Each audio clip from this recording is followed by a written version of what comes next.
Hey guys, it's Mike with Redneck Politics, where real American voices matter. Guys, we're talking about nationalized elections. That's what Trump wants to do. He wants to nationalize elections. He don't want the states doing it anymore.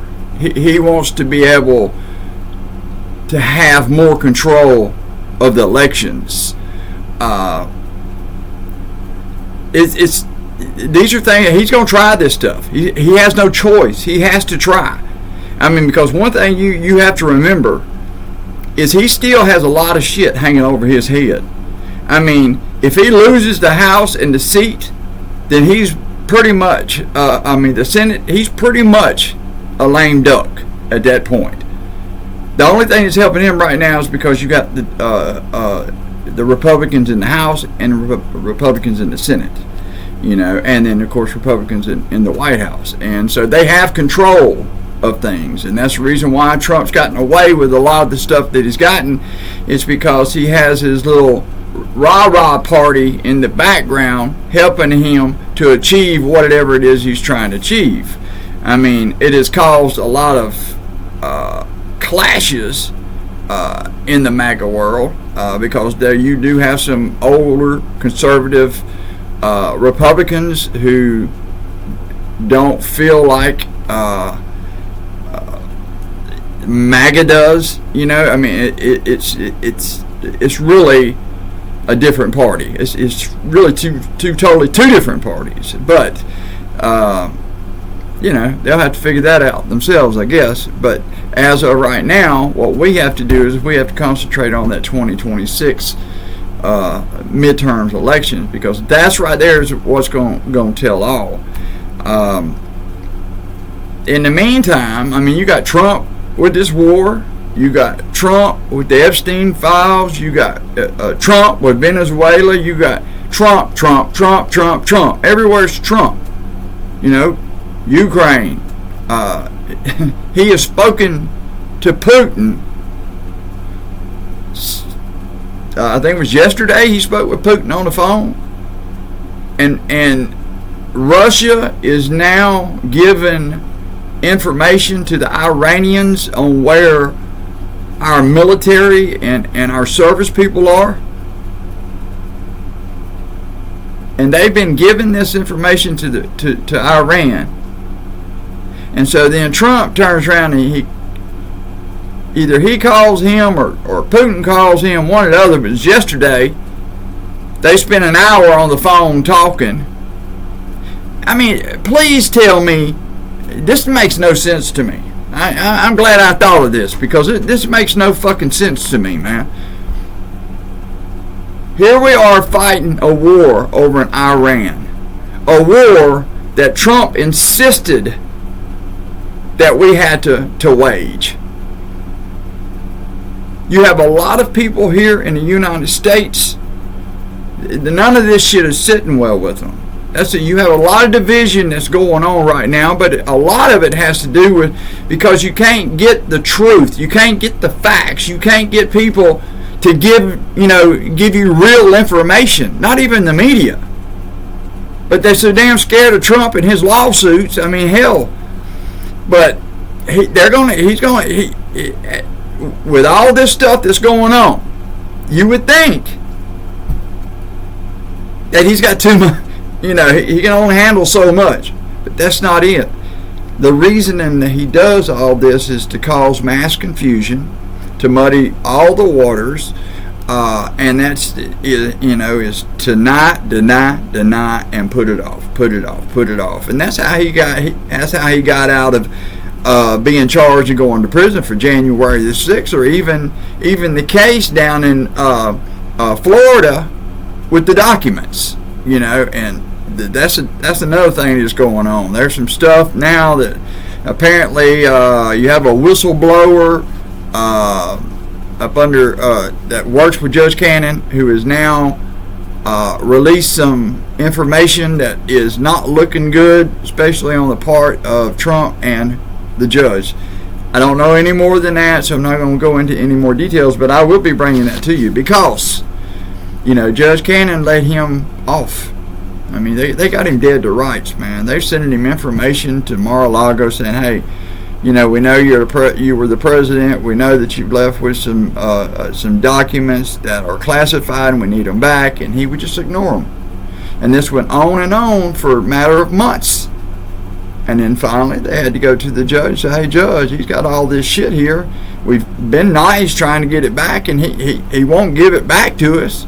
He's claiming he don't have that much. He done gave us whatever he's had. And then you go in there and you find a whole damn Mar-a-Lago. The bathrooms are full of classified documents. And, I mean, it's just unreal how many boxes upon boxes upon boxes upon boxes of classified documents that Trump took.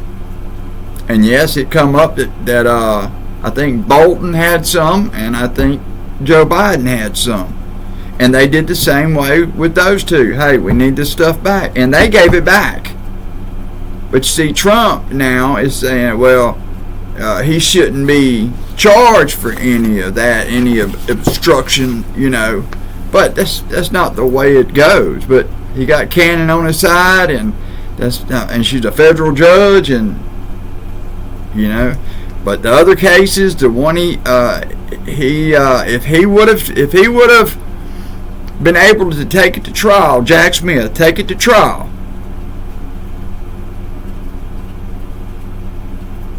Trump would have went to prison. He had him dead to rights, hands down. He had this man, and he would have went to prison. So let's get back to why I believe that he's going to do everything he can. He really wants to affect the 2026 campaign. Now he knows 2028, that's a different ball game. But if he can keep the House and he can keep the Senate to where now he can have them go in and pass a law letting him run a third term, I mean, they can do that,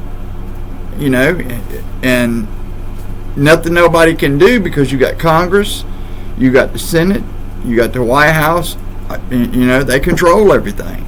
That's why I say if the Democrats, and the chances are very good that we're going to blow the top right off of everything. I mean, we should have the House pretty good, and we're making a run for the Senate as well. But we don't need this man being able to continue doing the things he's doing without guardrails. I mean, listen, there's no president that we've ever has been a saint. We know that. None of them. But we have never seen a president go to the degree of doing things the way this man does. And it has nothing to do with him being a great politician. It has nothing to do with him being nothing but one straight con man. That's all he is. He's been that way all of his life. But getting back to these elections, they've already went to Fulton County, Georgia, and the FBI went in and took all the records of all voter registrations in 2020. They went in and confiscated every bit of that. And see, it should have nothing to do with them. This is everything that our elections are controlled by our states, But, most of us already knew. You've already heard Trump calling up Raffensperger saying, hey, I need to find 11,780 votes. One more than what we need to prove that I won Georgia. He tried to do it in Arizona. He tried to do it in Michigan. They even had the fake electors to where, they signed off stating that they were the true electors when they weren't.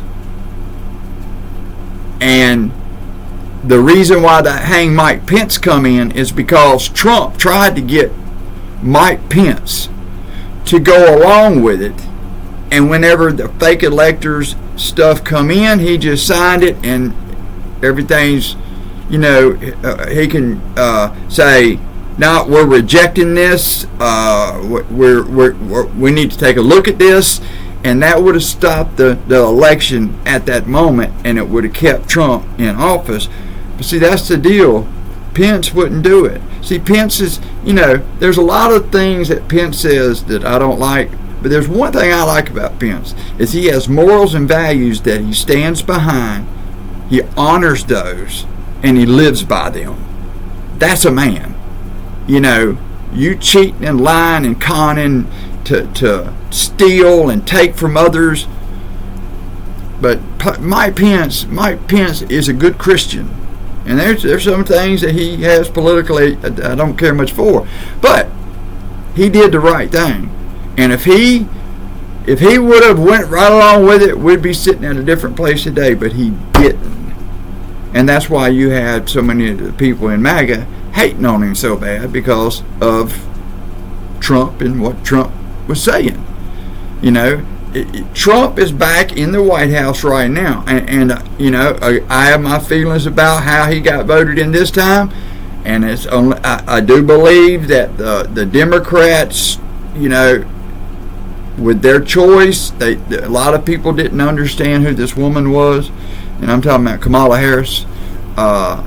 I think she is a good politician, and one day she may even be a good president. I don't know, but these guys, the voters were looking. They're going, wait. Okay, here I've got Kamala Harris, who has not really done anything. She has no real major proven track record. She's done some good things, and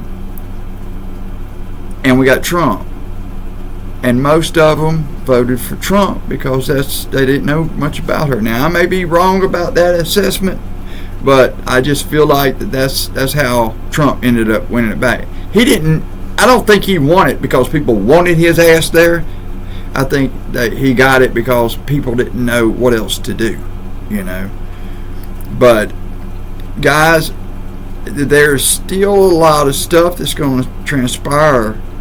Even if he loses,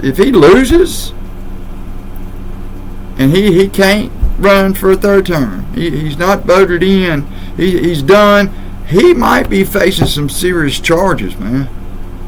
I don't know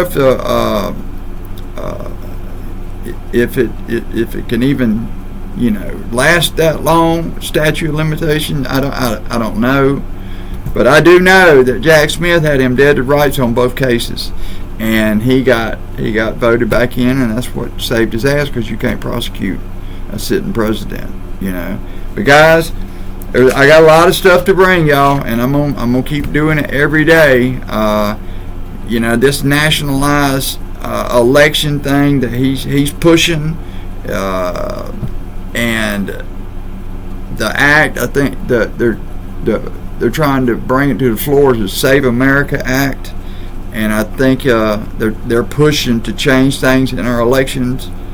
But when Trump said that he was cheated out of the 2020 election, well, hell, the Republicans took it to 62 different courts, 62, and not one of them told him he had a case. They all said, you don't have nothing here, But he kept going on, and then fake electors come up, and then January 6th come up. So, but guys, listen, I appreciate y'all being here with me this morning. I hope all of you and your family's doing well. Y'all know what time it is. Hit that alert bell, hit that like, hit that subscribe. I need it. I appreciate it, guys. Y'all have a good day, and I'll see y'all next time. Peace and love to y'all. Thank you.